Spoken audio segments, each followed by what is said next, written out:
minutes back, you saw me at one of the most crooked streets in the US, and I hope you enjoyed it. I certainly did enjoy. I have not seen anything like this at any other place I have ever been to in my life. Now the time is approximately 2:20 p.m. and I am taking a cruise right in front of me at 2:45. It's a 1-hour cruise and it will take us around the San Francisco Bay, including taking us underneath the Golden Gate Bridge, which I am most, I'm like really excited about going under the Golden Gate Bridge.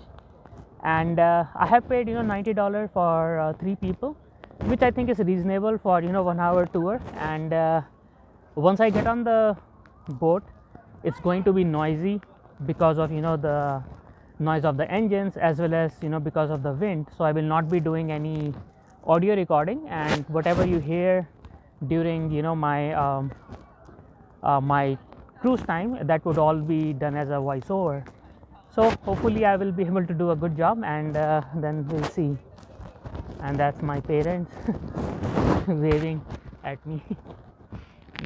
Yeah, they are excited about it. They are having fun.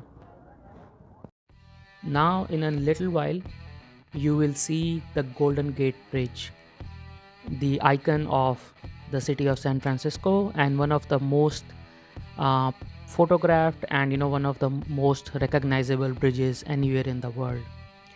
So some information about the Golden Gate Bridge. The total length of this bridge is about 1.7 miles, and the construction started in the year 1933, and the bridge was officially opened in the year 1937. On this bridge you can obviously drive, you can walk, or you can even bike if you would like to. And the color red was chosen because it's an international color, and the color red was chosen for this bridge because in the bad weather, such as heavy fog, which is usually the case in San Francisco, and heavy rains, the red color can easily be seen from the flying aircrafts as well as various ships that goes underneath. So for safety purposes, the color red was chosen to paint this bridge. On the same note, the bridge uses about 10,000 gallons of red paint each year for maintenance purposes. This bridge, it's called the Golden Gate Bridge, obviously not because of the color, because it's not in golden color, but because the bridge is built over Golden Gate Strait, which is basically an opening between San Francisco Bay and the Pacific Ocean. That's how the word Golden Gate Bridge came into existence.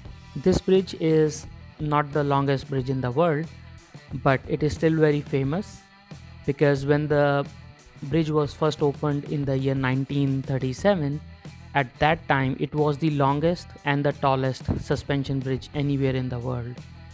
And obviously, as the city of San Francisco expanded, a lot of tourists and visitors came to the city.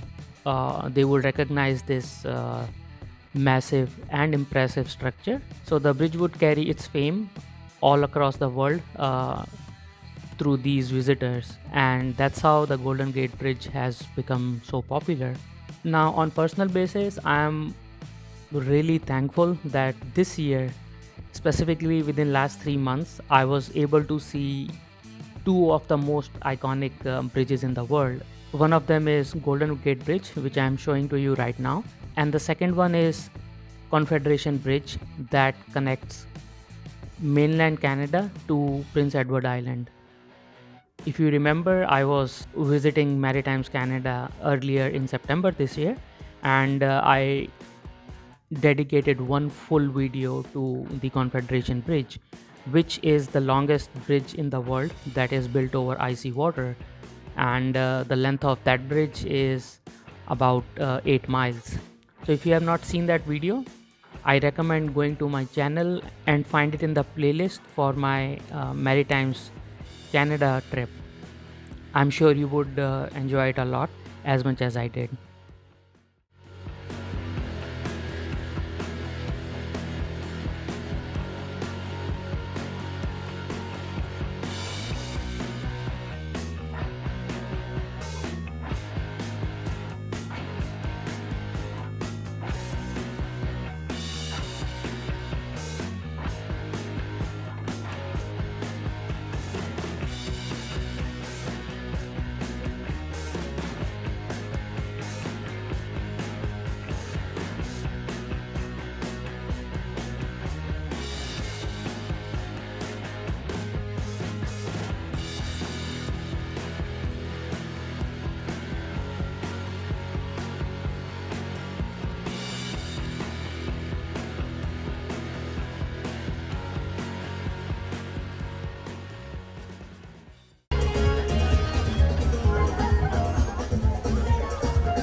now that we are going through the city of San Francisco, let me share some information about the city.